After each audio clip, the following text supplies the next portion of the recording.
అందరికీ నమస్కారం. ఈరోజు కథ సావిత్రి నీళ్లు తీసుకురా, దాహంగా ఉంది. సరే అయ్యగారు అంటూ గ్లాస్లో నీళ్లు తీసుకుని అతని రూమ్కెళ్ళింది సావిత్రి. ఆమె చేతిలో ఉన్న నీళ్ల గ్లాస్ని కాకుండా ఆమె చేతిని తడుముతూ, సావిత్రి, నా పెళ్ళం ఇంట్లో ఉందా, బయటకు పోయిందా అని ఓ రకంగా చూస్తూ అడిగాడు. లేదండి, అమ్మగారు గుడికెళ్ళారు. అబ్బా, ఎంత మంచి వార్త చెప్పావే అంటూ ఆమె చేయి పట్టి దగ్గరికి లాగుతుంటే, అయ్యగారు వదలండి అంటూ అరుస్తూ ఉంది సావిత్రమ్మ. ఏంటే వదిలేది? నిన్ను వదలడానిక నేను పట్టుకుంది? ఇది పద్ధతి కాదు. వదలండి, అమ్మగారికి తెలిస్తే బాగోదు. వదలండి అంటూ గింజుకుంటూ ఉంది. వదలకుండా గట్టిగా పట్టుకొని ఆమెను బెడ్ మీదకి లాగాడు. అంత ఫోర్సుగా లాగేసరికి వెళ్ళి బెడ్ మీద పడింది సావిత్రి. అలా పడిందో లేదో కన్నింగ్ స్మైల్ ఇస్తూ ఆమె మీదకి చేరిపోయాడు. ఇప్పుడు దొరకావే నాకు అంటుంటే, అయ్యగారు వదలండి అంటూ ఏడుస్తూ ఉంది. ఏం చేస్తాడో భయం వేసి. ఆమె ఏడుస్తున్నా కానీ ఏం పట్టనట్లు నవ్వుతూ ఆమెను పైనుండి కింది వరకు ఒక రకంగా చూస్తూ, ఇంత అందాన్ని ఎలా వదిలిపెడతాననుకున్నావే అంటూ ఆమె పైట లాగుతుంటే, వద్దు అంటూ ఏడుస్తూ అతని గుండెలపై కొడుతూ ఉంది.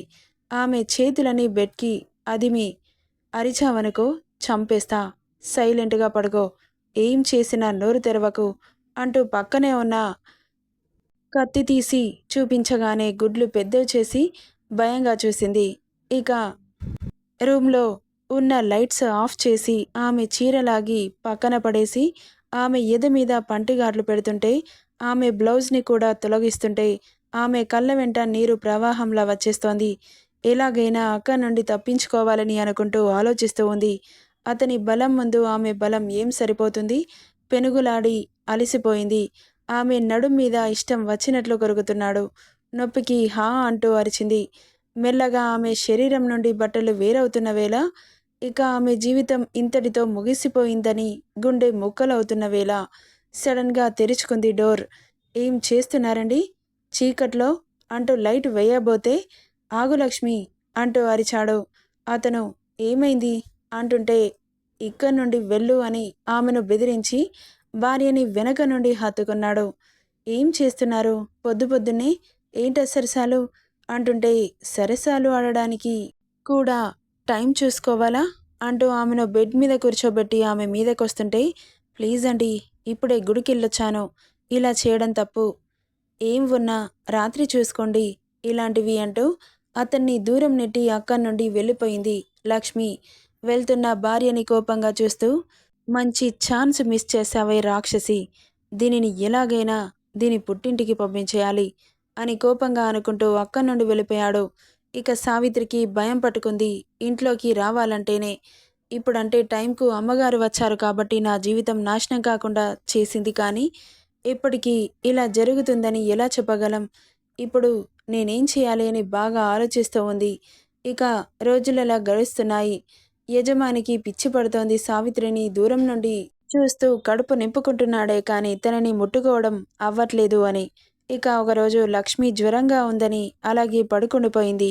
తనకి సేవలు చేస్తూ ఉంది సావిత్రి. లక్ష్మి, నీకు రెస్ట్ లేకుండా పోతోంది. మీ అన్నయ్యను రమ్మని పిలవాలా? కొన్ని రోజులు నీ పుట్టింట్లో ఉంటే చాలా హాయిగా ఉంటుంది. ఈ మధ్యలో వెళ్ళక చాలా రోజులవుతుందిగా, వెళ్తావా అని అడుగుతుంటే, అవునండి, చాలా రోజులవుతుంది, వెళ్తాను అనింది లక్ష్మి. ఆమె అలా అనడమే ఆలస్యం. అతని గుండెల్లో గంటలు మోగుతున్నాయి. వెంటనే సావిత్రికి లగేజ్ ప్యాక్ చేయమని చెప్పాడు. ఇక అమ్మగారు ఊరికి వెళ్తున్నారు అంటేనే గుండెలో దడ మొదలైంది సావిత్రికి. అయ్యగారు కావాలనే పంపిస్తున్నారని కూడా అర్థమైంది. చేసేది లేక బ్యాగు సర్ది కారులో పెట్టింది సావిత్రి. లక్ష్మి అక్క నుండి కారులో కూర్చొని, నేను వస్తానండి, జాగ్రత్త మీరు అని చెప్పింది. నువ్వు కూడా జాగ్రత్త లక్ష్మి అని చెప్పడంతో నవ్వి అక్కడి నుండి వెళ్ళిపోయింది లక్ష్మి. ఇక ఆమె వెళ్ళిపోవడంతో అతనికి రెక్కలు వచ్చినట్లు లోపల ఉన్న సావిత్రిని కన్నింగ్ స్మైల్తో చూస్తూ ఇంట్లోకెళ్ళాడు. అప్పటికే ఆమెకు ఒంట్లో వణికిపోతూ ఉంది. ఏం చేస్తాడో అని. ఈరోజు నా పని అయిపోయింది అని టెన్షన్ పడుతుండగా టక్కున వెనక నుండి హత్తుకున్నాడు. అయ్యగారు అని ఏడుపు గొంతుతో పిలుస్తుంటే, ఇంత మంచి అవకాశం వచ్చినప్పుడు దాన్ని వాడుకోవాలి తప్ప ఇలా ఏడుస్తూ టైం వేస్ట్ చేస్తారా చెప్పు? నిన్ను సుఖపెడతా, ఇలా ఏడ్చి నీ ఆరోగ్యం పాడు చేసుకోకు అంటూ ఆమెను దగ్గరికి తీసుకొని కన్నీళ్లు తుడుస్తుంటే అతను తాకడం కూడా ఇష్టం లేనట్లుగా ఫేస్ పెట్టింది.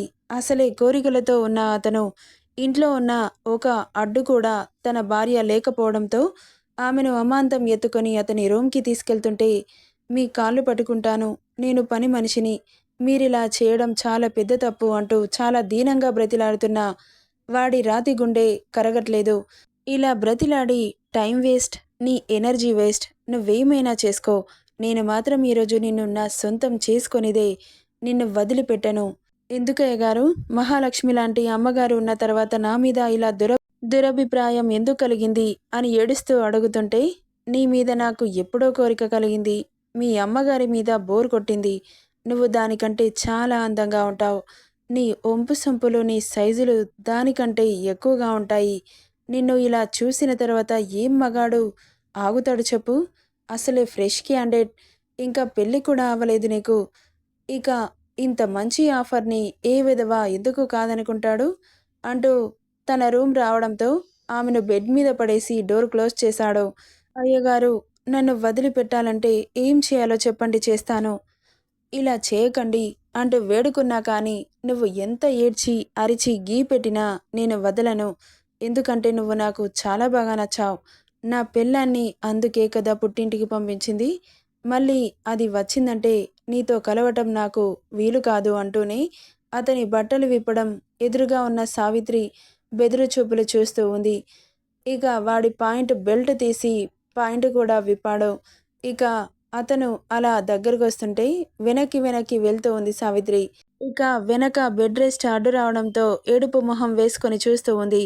ఆమె ఏడుపు కూడా అతనికి సంతోషం అనిపిస్తుంటే ఆలస్యం చేయకుండా ఆమె మీదకి చేరాడు. ఎంత బ్రతిలాడినా మాట్లాడకూడదు అని వేళ్లతో సైగ చేశాడు. ఇక ఏం మాట్లాడలేదు కానీ ఆమె ఒంటి మీద ఉన్న బట్టలు దూరం చేస్తుండగా అప్పుడొచ్చారు డోర్ బద్దలు కొట్టుకొని. ఎవరని వెనక్కి తిరిగి చూసిన తనకి ఒక్కసారిగా కళ్ళు పెద్దవయ్యాయి. ఎదురుగా పోలీసులు, యువర్ ఆర్ అండర్ అరెస్ట్, ఒక అమ్మాయిని ఫిజికల్గా హరాస్ చేస్తున్నావని కంప్లైంట్ వచ్చింది, పదండి అంటూ అతని చేతికి సంకెళ్ళు వేశారు. అసలేం మాట్లాడుతున్నారు ఇన్స్పెక్టర్, నేను తప్పు చేయడం ఏంటి, ఇది నా ఇల్లు, నేను ఎవరిని హరాస్ చేయట్లేదు, మీకు ఎవరో రాంగ్ ఇన్ఫర్మేషన్ ఇచ్చినట్లున్నారు, ఎక్కువ చేయకుండా ఇక్కడ నుండి వెళ్ళిపోండి అంటూ అరుస్తున్నాడు అతను. మీరు ఎంత అరిచినా కోర్టులో సమాధానం చెప్పుకోండి అంటూ అతన్ని అక్కడి నుండి తీసుకెళ్ళిపోయారు. అమ్మయ్య అంటూ ఊపిరి పీల్చుకుంది సావిత్రి. యజమాని ఇలా చేస్తున్నాడని బాగా ఆలోచించింది సావిత్రి. సీక్రెట్ కెమెరా పెట్టించాలని ఐడియా రావడంతో ముందుగా పోలీసులకి కంప్లైంట్ చేసిన సావిత్రి ఆమె మూమెంట్ని గమనిస్తున్నారు. ఎప్పుడైతే లక్ష్మి ఇంట్లో నుండి వెళ్ళిపోయిందో అప్పుడు ఖచ్చితంగా ఆమెను లొంగ తీసుకుంటాడని ముందుగానే పోలీసులకి ఫోన్ చేసి చెప్పింది. పోలీసులు ఆలస్యం చేయకుండా అక్కడి నుండి అతని ఇంటికి బయలుదేరారు.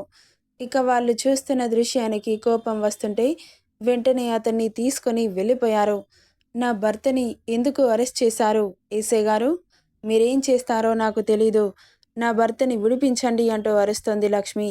ఏంటమ్మా, స్టేషన్కి వచ్చి ఇలా అరుస్తున్నారు ఎందుకు, నీ భర్త చాలా దుర్మార్గుడు, నువ్వు లేనప్పుడు పని మనిషిని బలవంతం చేస్తున్నాడు, ఒకసారి ఇటు చూడు అంటూ మొబైల్ చూపించాడు.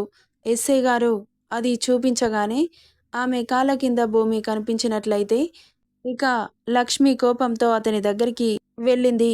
తనకి ఎదురుగా తన భర్త కనిపించడంతో కోపం కట్టలు తెంచుకొని అతని కాలర్ పట్టి కుదేస్తుంటే, ఏయ్ ఏంటి అలా కుదేస్తున్నావు, ఏమైంది అంటూ అరుస్తుంటే, నీ గురించి నిజం తెలిసిపోయింది. నా గురించి నిజమేంటి, అవును తమరు ఎంత పెద్ద కామాంధుడో నాకు ఈరోజే అర్థమవుతోంది. ఇప్పటి నుండి నీకు నాకు ఎలాంటి సంబంధం లేదు, నువ్వెవరో నేనెవరో అని చెప్పి అక్కడి నుండి వెళ్ళిపోయింది లక్ష్మి.